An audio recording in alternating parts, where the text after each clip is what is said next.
In this video, we're going to take a look at the Pilot Custom 823. So let's jump straight to the end with my thoughts on this pen.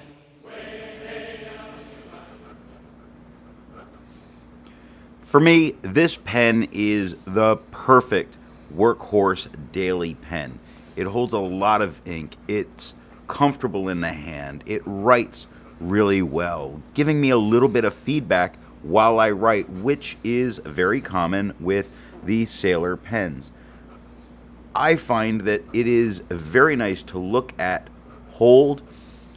It doesn't jump out as to be a big deal, but within the pen community, this is another one of those pens that a lot of people really go after, and I don't know of many that haven't enjoyed having theirs, and I can see why. I've enjoyed mine with this broad nib enough that when it came to mind that I would like to have it in a fine, I saved up, and it didn't hurt my feelings to go ahead and get that, even though then it meant having two. Being willing to have two simply means it is that good of a pen.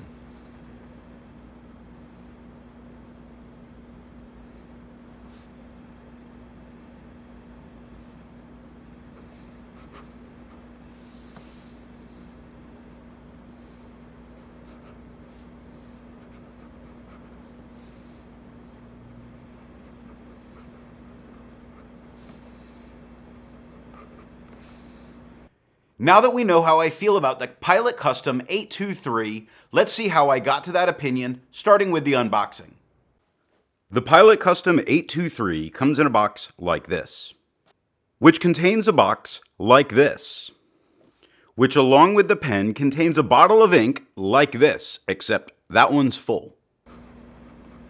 While it does come with a bottle of the Mnemosyne blue ink, it's not the greatest of blue inks, but it certainly is good enough. It's good enough that I have been going through the two bottles that came with the 823s. One of them's completely gone, and I've already gone through the Mnemosyne Emperor bottle, so I only have half of one of those bottles remaining. With the pen out of the box, we need to get to the nib. Now, to be honest, as long as it doesn't take 20 turns to uncap a pen, I'm fine. But how many turns does this pen take to get uncapped? The Pilot Custom 823 takes 1 3/4 turns to uncap. I don't see the turns to uncap being anything that should be a problem for anybody with this pen. It doesn't hold you back at all. The biggest thing over the uncapping is the knob at the bottom that you have to make sure that you open. Some people have made it to be a big deal, but honestly, most times I open it up and I don't open it wide, but I leave it open. This gets us to the nib. This pen has a broad gold nib on it. It has a beautiful gold nib that it is not flexy to write with. Just because it's gold doesn't mean it's flexy, but it's a bit stiffer. It's certainly not a nail, but it is a stiffer nib writing. Not all pens need to be flexy or soft to write with. I love this one just the way it is. Now, let's ink this pen up.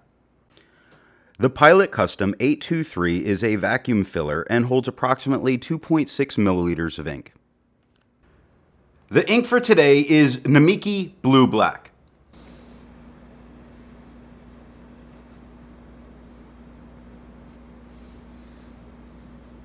This massive ink capacity makes it like the Remington rifle of the Old West. You can ink it on Sunday and write with it all week long.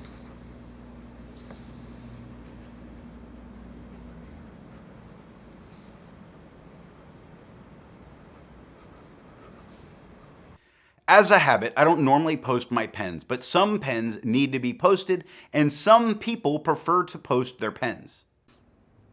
It'll post securely. It's not any kind of a problem with that. It's not too large in the hand. Although I normally hold that cap in my hand, I do find as long as it gets past that webbing of my hand, I'm good. But you can post it if you are somebody who wants to post a pen. If you enjoy videos like this, then be sure to hit the subscribe button.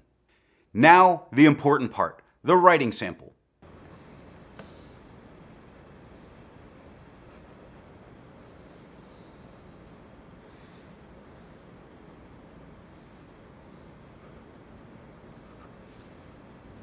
I don't post this pen to write. I don't feel any need to have this pen posted. I just hold the cap in my hand most times. While writing, it is very good in its weight. It is not too light. Sometimes a pen can just flat out be too light to comfortably keep using. This has enough weight to not be any kind of a problem. Now, to be honest, I was a little concerned about a vacuum filler because at the time I first got the pen, I didn't care for eyedropper pens, and I thought it would have the same problem that I sometimes have. And over time, I've gotten over it with eyedroppers, but sometimes they would burp ink on me. This one I never had an issue, and it restored my feeling towards eyedroppering pens. It did lead to later me very much enjoying eyedropper pens and the benefit of that massive ink capacity that can come with it. While writing, you don't get anything other than, I'm going to say, a soft pencil's feedback. It feels about like a 2B. A little bit of feedback, but still kind of soft on the page. Very nice to write with the entire way, especially if you have some nice smooth paper. That smoother paper really lets you feel the feedback of the pen and not the grain of the paper itself. And the transfer from that in this pen definitely brings a smile to your face the entire time while you're using it.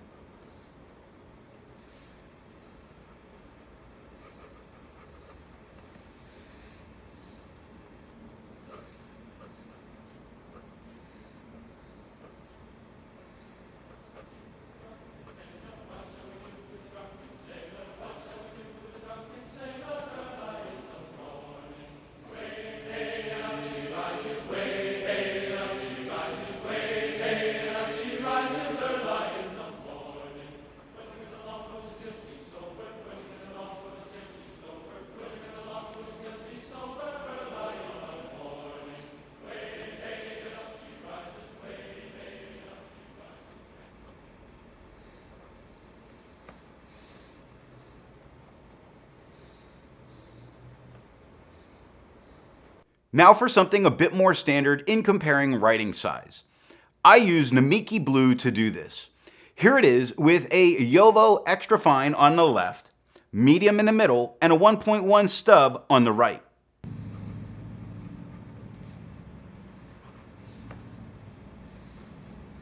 Japanese nibs are often thought of as being a bit more narrow than Western nibs, and seeing it with these basic three, this broad looks just like a normal Yovo broad, and that's because when it comes to broad nibs, my experience is Japanese nibs are usually the same.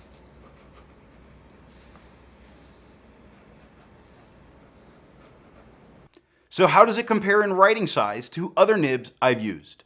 Looking at the writing of a Pilot Custom 823 with a broad nib. Here it is next to a Franklin Christoph Model 66 with a broad nib. A Visconti Medici Oversized with a broad nib. A Pilot Metropolitan with a 1.0 stub. A Pelican M800 with a medium nib. A Diplomat Aero with a broad nib. And a Kaweco Sport with a broad nib.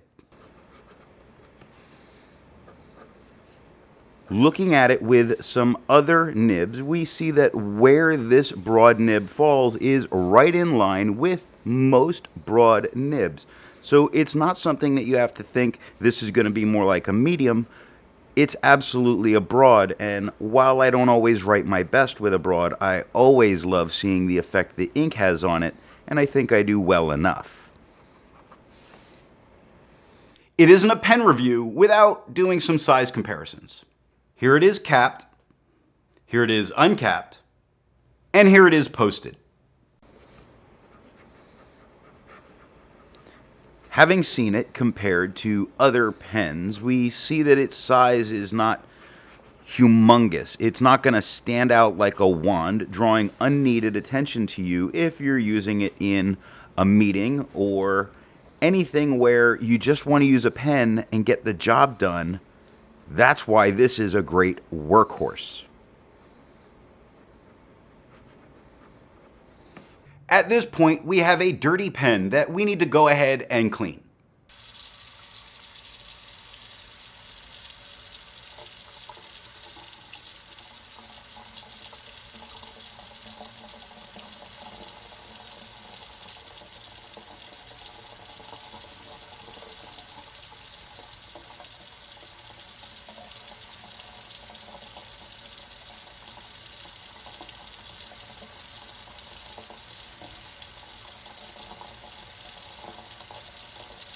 Be sure to check out the next pen review when we take a look at the TWSBI Eco.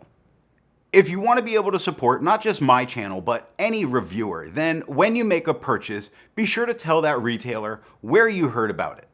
Thanks for watching.